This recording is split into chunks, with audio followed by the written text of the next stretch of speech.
지금 이 순간 베트남 여행을 준비 중이시거나 하노이 거리를 한 번이라도 걸어보신 분들이라면 오늘 이 영상을 끝까지 보셔야 합니다. 여러분이 알던 베트남의 상징이 불과 며칠 뒤면 역사 속으로 사라질 준비를 하고 있기 때문입니다. 다가오는 2026년 7월 베트남의 심장 하노이에 사상 초유의 교통 통제령이 떨어집니다. 하노이의 가장 핵심 구역인 일순환도로 안쪽을 시작으로 가솔린 오토바이의 도심 진입을 틀어막는 사실상의 내연기관 사형 선고가 시작되는 것입니다. 당장 하루 벌어 하루 먹고 사는 수백만 명의 배달 라이더들과 오토바이 택시 기사들의 밥줄이 걸린 문제인데도 베트남 정부는 이 정책을 무섭게 밀어붙이고 있습니다. 도대체 왜 이렇게까지 하는 걸까요? 표면적인 명분은 환경입니다. 대기 오염으로 한 해 약 6만 명, 하루로 치면 160여 명이 죽어가는 세계 최악의 현실을 더 이상 방치할 수 없다는 거죠. 하지만 이 착해 보이는 환경 정책이라는 거대한 깃발 뒤에는 소름 돋는 국가적 야망이 숨어 있습니다. 베트남 도로를 굴러다니는 7,500만 대의 오토바이, 그중 80% 이상을 독점하며 지난 50년간 베트남 시장을 쥐고 흔들었던 일본을 몰아내고 그 빈자리에 자국 산업을 안치려는 소리 없는 산업 패권 전쟁이 시작된 것입니다. 오늘 영상에서는 2026년 7월 하노이에서 시작된 이 거대한 지각 변동이 어떻게 50년 제왕 일본 혼다의 목을 조르고 있는지, 그리고 왜 베트남 최대 재벌이 국가와 손잡고 무서운 괴물을 만들어내고 있는지 그 숨겨진 진실을 낱낱이 파헤쳐 보겠습니다.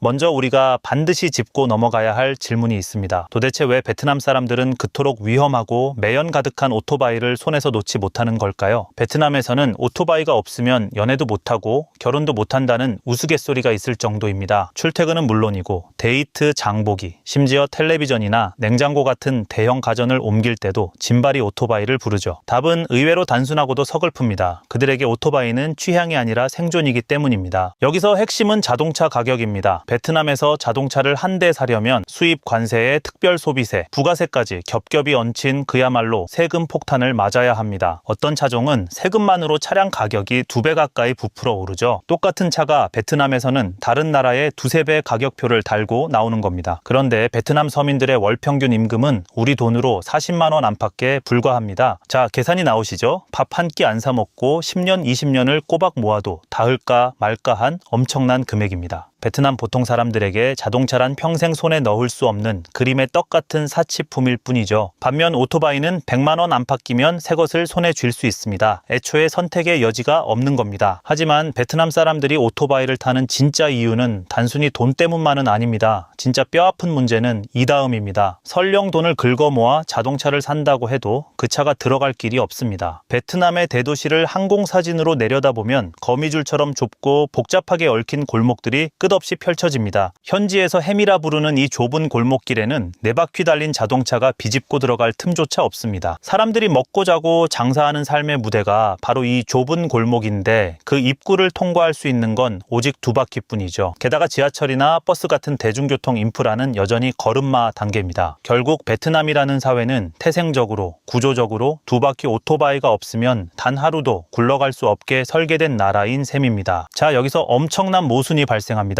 이렇게 오토바이 없이는 온 국민이 당장 내일 굶어 죽을 판인데 베트남 정부는 도대체 왜 국가 마비 사태를 각오하면서까지 오토바이의 숨통을 끊어버리려는 걸까요? 이 모순되고 절박한 생존의 방정식 속에 숨겨진 해답, 그 해답을 풀기 위해서는 먼저 이 땅에 50년 제국을 세운 한 절대 강자의 이야기부터 시작해야 합니다.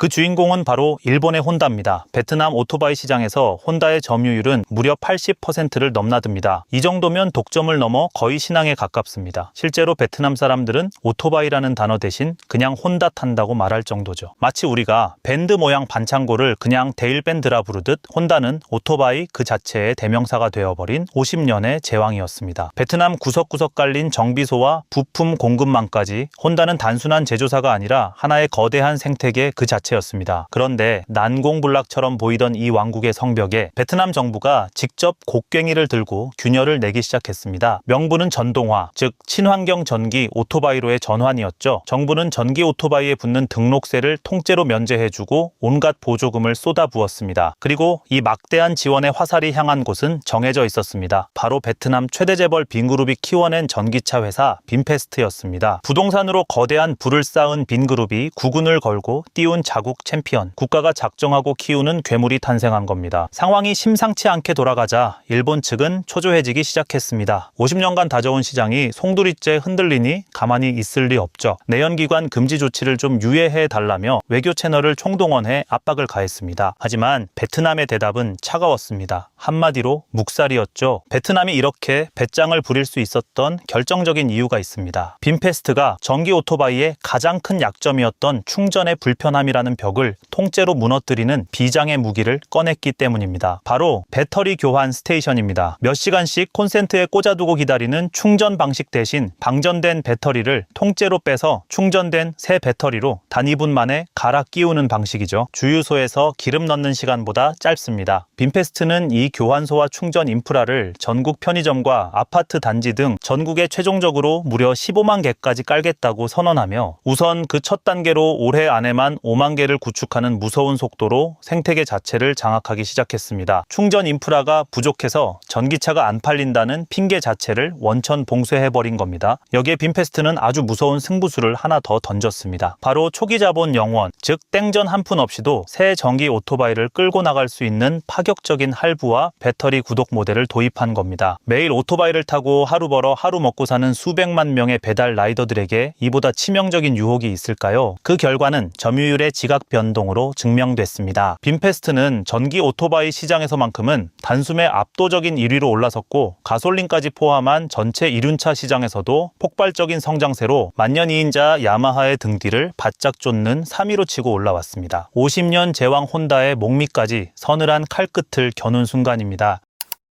이제 혼다도 더는 두고 볼 수만은 없게 됐습니다. 무너지는 점유율을 방어하기 위해 부랴부랴 전기 모델을 시장에 던지며 대응에 나섰죠. 하지만 냉정하게 봐야 할 것이 있습니다. 이 싸움은 기업 대 기업의 공정한 경기가 아닙니다. 한쪽에는 국가라는 거대한 후원자가 보조금과 정책이라는 갑옷을 든든하게 입혀주고 있으니까요. 심판이 한쪽 선수의 유니폼을 입고 있는 경기, 결과는 어쩌면 시작 전부터 정해져 있는지도 모릅니다. 베트남 정부의 빔페스트 밀어주기는 그야말로 거침이 없습니다. 그렇다면 베트남이 진짜로 노리는 최종 목표는 무엇일까요? 단순히 혼다를 자국 시장에서 몰아내는 데서 끝나지 않습니다. 그들의 진짜 꿈은 더 거대합니다. 자국에서 키운 전기차 산업을 발판 삼아 동남아시아 전체의 전기차 허브로 도약하는 것, 즉 이제는 거꾸로 다른 나라의 전기 오토바이와 전기차를 수출하는 제조 강국이 되겠다는 야심찬 그림이죠. 내연기관 시대에는 일본의 하청 공장에 머물렀던 베트남이 전동화라는 판이 새로 깔린 틈을 타 단숨에 게임의 주인이 되겠다고 선언한 셈입니다. 값싼 노동력을 팔던 나라에서 미래 모빌리티를 설계하는 나라로의 변신을 노리는 겁니다. 자, 그렇다면 이 거대한 지각 변동이 우리 한국과는 무슨 상관일까요? 결론부터 말하면 이건 한국에게 활짝 열린 엄청난 기회의 창입니다. 그동안 동남아시아의 모빌리티 시장은 내연기관으로 무장한 일본이 철옹성처럼 장악하고 있었습니다. 한국 기업이 비집고 들어갈 틈이 거의 없었죠. 그런데 전동화라는 거대한 망치가 그 철옹성에 균열을 내기 시작한 겁니다. 일본이 쌓아 올린 50년의 아성이 흔들리는 바로 이 순간이 후발주자인 우리에게는 청음 같은 기회가 됩니다. 현대와 기아의 전기차, 그리고 세계 최고 수준을 자랑하는 한국의 배터리 기업들이 바로 이 틈을 노리고 영리하게 침투하고 있죠.